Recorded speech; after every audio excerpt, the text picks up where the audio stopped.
என் இனிய தமிழ் மக்களே,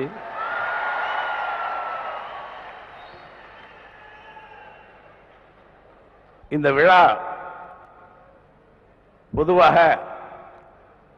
நான் நினைப்பேன், இந்த விழாவிற்கு தெருக்களிலே போஸ்டர்களை பார்த்தேன். எங்கள் கேபி சார் மட்டும்தான் இருப்பார். அதுல கலை விழா, அவருக்கு ஒரு சகாப்தம் போட்டார். யாரையும் பெயர் கொடுத்து இன்னார் வருவார்கள், இன்ன வாழ்த்துறை வழங்குவார்கள் என்று எதையுமே கிடையாது. ஏனென்றால் கேபி என்று சொன்னால் அந்த சூரியனுக்கு அருகில் அத்தனை பேர் வந்து நிற்க வேண்டும் என்பதுதான். இந்த திரையுலகம் அழைத்தாலும் அழைக்காவிட்டாலும் வந்து நின்றிருக்க வேண்டிய மிகப்பெரிய விழா. திரையுலகம் சேர்ந்து மிக பிரம்மாண்டமாக எடுக்கப்பட வேண்டிய ஒரு விழா. அத்தனை தகுதிகளையும் கொண்ட எங்களுடைய மிகப்பெரிய பேசுமன் பாலச்சந்தர் அவர்கள். நான் சொல்லுவேன், அந்த காலங்களில் தெருக்களில் எங்காவது ஒரு போஸ்டர்ல பாலச்சந்திரன் பார்த்துட்டா அது என்னன்னு உடனே பார்த்துருவேன். அது படமாக இருந்தாலும் சரி, நாடகமாக இருந்தாலும் சரி. இன்னைக்கும் நான் பெருமையாக இந்த மேடையில் இருக்கிறேன், உங்களை பாராட்டுகிறேன் என்றால் உண்மையிலே எனக்கே புரியவில்லை எப்படி நான் இந்த வளர்ச்சிக்கு வந்தேன் என்று. அண்ணாமலை மன்றத்திலே நாடகம் எதிர்நீச்சல், சாய்கான சபாவிலே நாடகம், பாலச்சந்திரன் நாடகம். எங்கு நான் இதுக்கு டிக்கெட் எடுக்க ஓடுவோம். உலகத்தில் தமிழ் சினிமாக்களில் கொட்டகைகளில் ஹவுஸ்ஃபுல் என்று போடுவான்.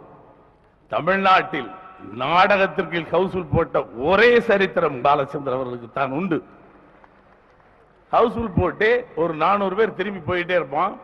பிளாக்ல டிக்கெட் வாங்குறது சினிமாவுக்கு. பாரதி ராஜா பிளாக்ல எதிர்நீச்சலுக்கு டிக்கெட் வாங்கி அண்ணாமலை மன்றத்தினுடைய கடைசி சுவற்றிலே சாய்ந்து கொண்டு நாடகம் பார்த்தவன். அத்தகைய பெருமைக்குரியவன். எடுத்தால் மிகச்சிறந்த பெரிய உழைப்பாளி. ஒரு சகாப்தம் என்று சொன்னால் இன்னைக்கு அந்த உழைப்பு 47 வருடங்களாக உழைத்துக் கொண்டுதான் இன்னைக்கும் பார்ப்பேன்.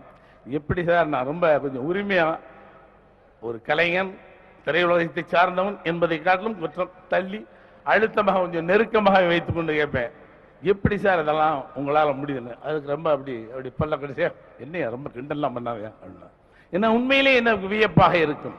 பாரதி ராஜாவும் பாலச்சந்தருக்கு என்ன வித்தியாசம்? பாலச்சந்தர் நறுக்கு தெரித்தது போல் வசனம் எழுதுவார்.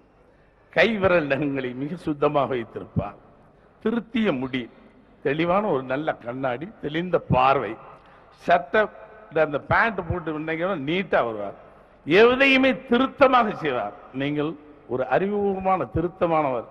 நான் ஒரு காட்டு பூ மாதிரின்னு சொல்றேன். இது ஒரு இது மாதிரி. இதற்கு இலக்கணமே இல்லாமல் வளர்ந்தவன் அவர், இலக்கணங்களோட வளர்ந்தவன். இதுதான் பாரதி ராஜாவும் பாலச்சந்தருக்கு வித்தியாசம் சொல்றேன். இந்த பூமியில், இந்த திரையுலக பூமியிலே என்னை விதையாக நட்டு வைத்தது நான் என் அன்புக்கும் மரியாதைக்கும் உரிய ராஜகன் அவர்கள். அது விதை முளைத்த உடனேயே, அந்த செடி முளைத்து நின்ற உடனேயே முதல் முறையாக உரமும் தண்ணியும் ஊற்றிய கை பாலச்சந்தருடைய கை. 16 வயதிலே படம் முடிவதற்கு முன்னால், வெளியிடுவதற்கு முன்னால் நண்பர் கமலஹாசன் அவருடைய என்னுடைய அழைப்பின் பேரில், எங்களுடைய அழைப்பின் பேரில் வந்து படம் வெளியாவதற்கு முன்னே படம் பார்க்கிறார். படம் பார்த்து முடித்து விட்டு அந்த மனிதன் சொன்ன வார்த்தை இன்றும் என் இதய நாளங்களிலே ஓடிக்கொண்டு, அதுதான் எனக்கு உற்சாகம். சொன்னார், யூ ஆர் கோயிங். படத்தை பத்தி என்ன சார் நினைக்கிறீங்கன்னு கேட்க கூட என்னால் முடியல. படம் பார்த்து வெளியே வந்தாரு. It is thundering in my heart. இது இடி இடிக்குதுன்னாரு. You are going to hit the headlines of this country. என்னால இன்னும் மறக்க முடியாது. ஒரு மிகப்பெரிய மேதை, நான் அண்ணாந்து பார்த்த ஒரு மனிதன் என்னை எவ்வளவு பெருமையாக அங்குதான் நீங்கள் மிக உத்தமமான கலைஞன், இன்னொரு கலைஞனை வரவேற்று இந்த தமிழ்நாட்டுக்கு கை கொடுத்தீர்களே, என் தந்தை ஸ்தானத்துக்கு மேலாகி விட்டீர்கள். அந்த உரம் உங்கள் விழுதுகளில் நானும் ஒரு விழுது என்று சொல்லிக் கொள்வதிலே நான் பெருமைப்படுகிறேன்.